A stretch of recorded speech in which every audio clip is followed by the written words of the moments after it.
And now we come to our final topic for today. There's this story that has been making waves in Nigeria, and I want us to discuss that. President Bola Ahmed Tinubu, he signed the Samoa Agreement, EU-backed Samoa Agreement. Now, I can't really say exactly what it is because the government has not released it to the public. So until the government releases it to the public, I cannot give a complete and accurate analysis of that agreement. But then I have seen some clips circulating online that purporting to be from the agreement, but I don't know if it's from the agreement. I'm stating this clearly. I don't know if it's from the agreement, but I'm seeing some clips, some segments, sections purporting to be from the agreement, and it seems to advocate for the LGBTQ rights. Now, the Samoa Agreement, what we have seen is for LGBTQ rights within Africa and the Caribbean countries for money.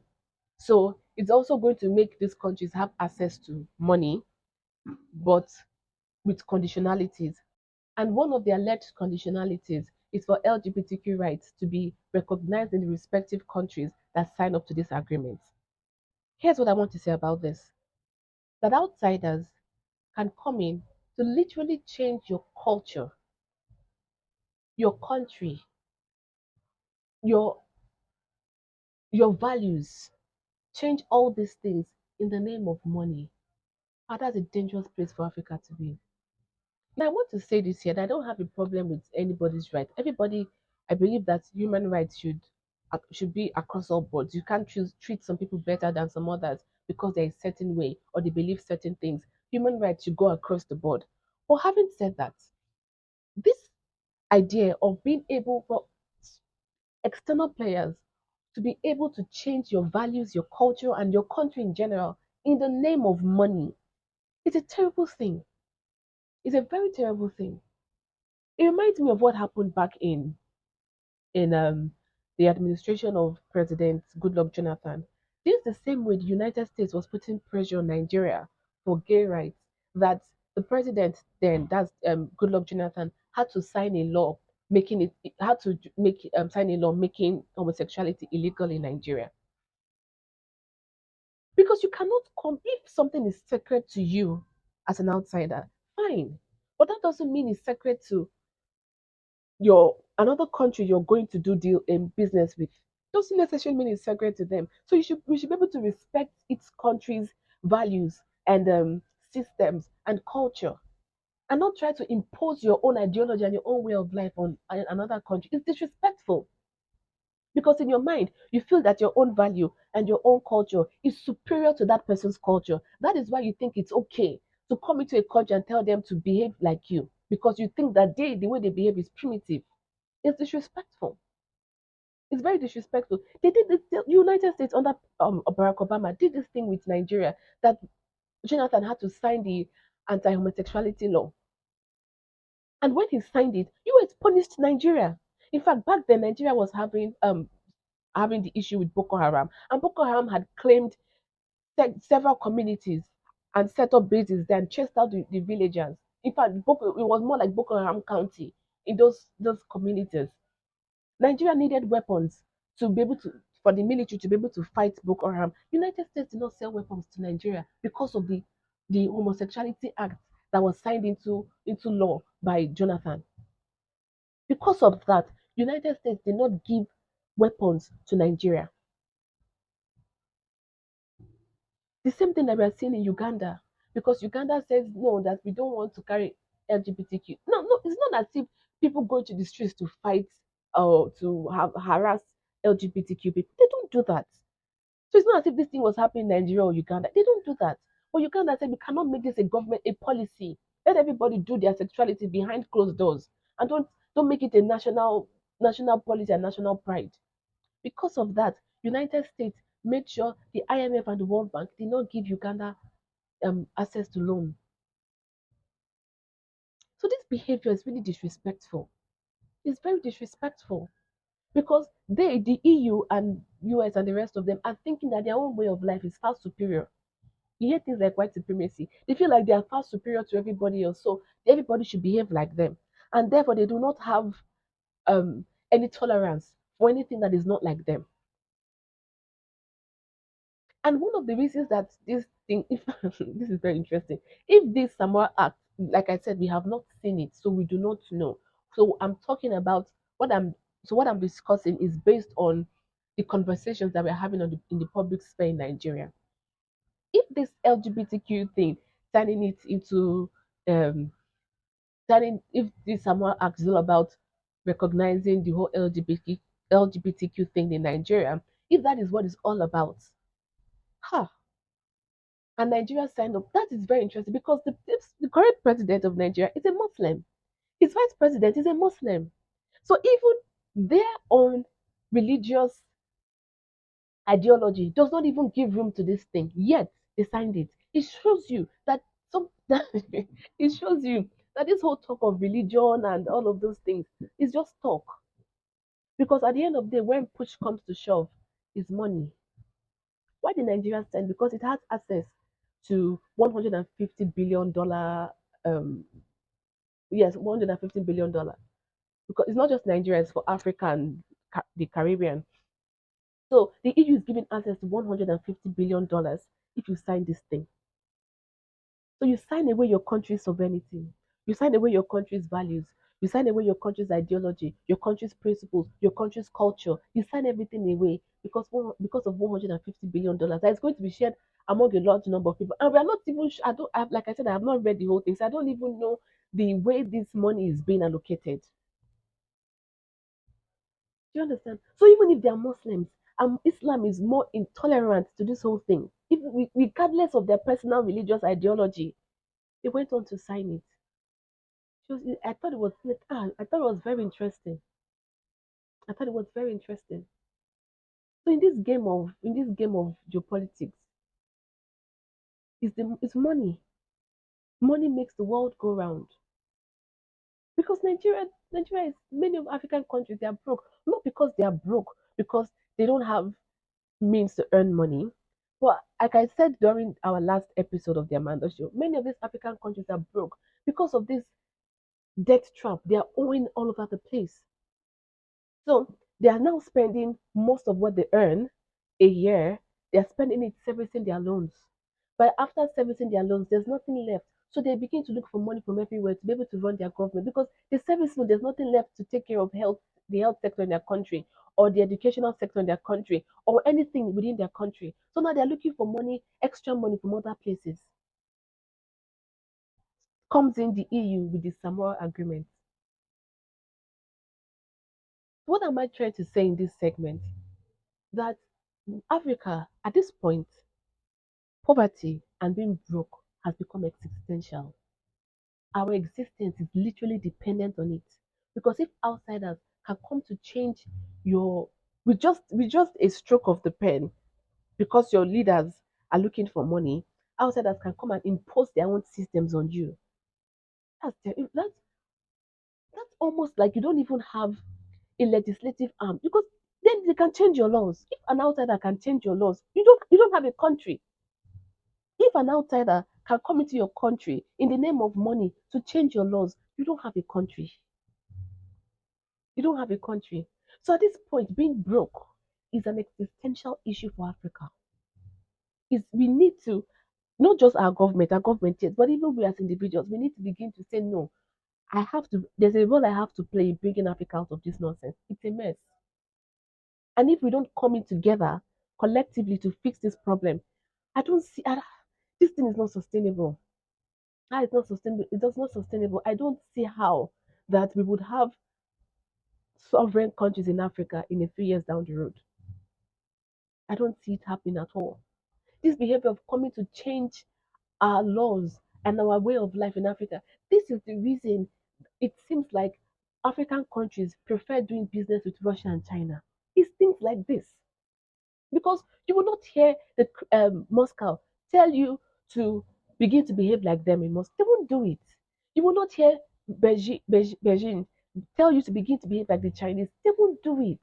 Russia and China tend to give respect and give regard for your country's culture and values. The same way they give regard for their country's culture and values. So at the end of the day, partnership with Russia and China seems more appealing to African countries because it's respectful. And it's coming from the standpoint of equals. They don't feel like their way of life is more superior to yours.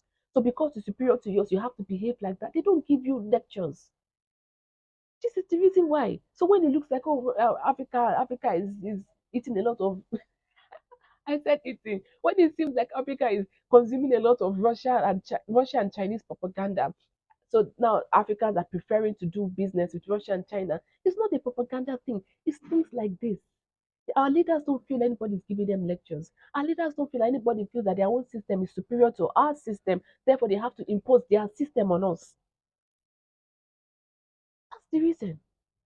But that out of the way, I want to talk about why we need to take this issue of poverty and being broke in Africa as an existential crisis.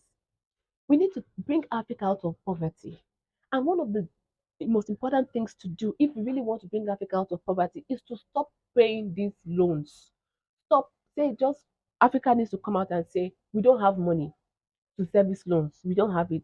So we're not going to pay our loans again. Not to the IMF, not to the World Bank. Because at the end of the day, if you check, all these loans we have been paying for decades, we have even overpaid. Because maybe we've even overpaid. All these loans we've been paying for decades, we probably even overpaid.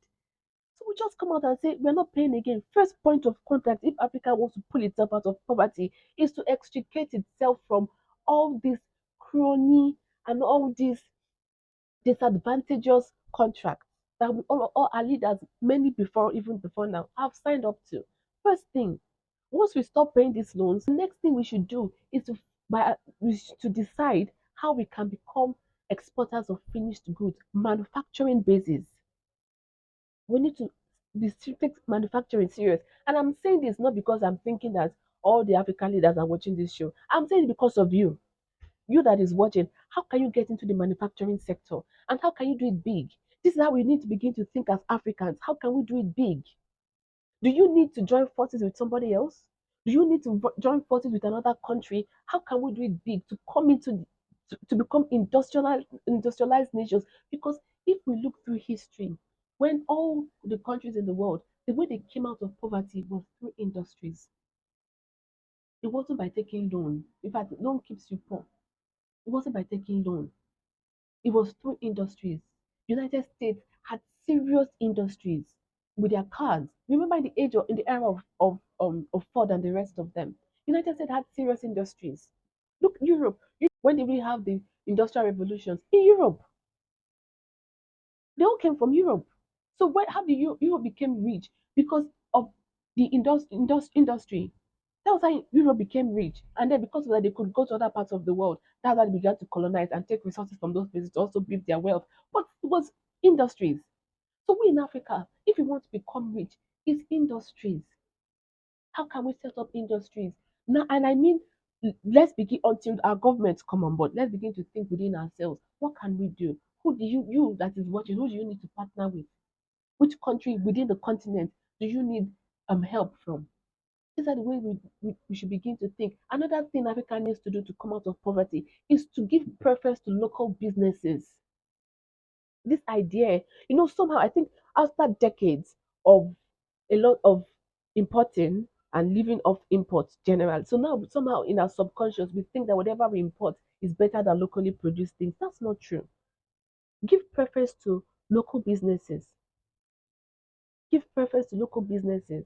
In as much as I'm going to use Netflix as an example, in as much as we all want to do Netflix and chill, we watch Netflix and enjoy the shows. Let's not forget our local streaming platforms. Nigeria, we have something like Iroko, but since Netflix came on board, Iroko has almost disappeared.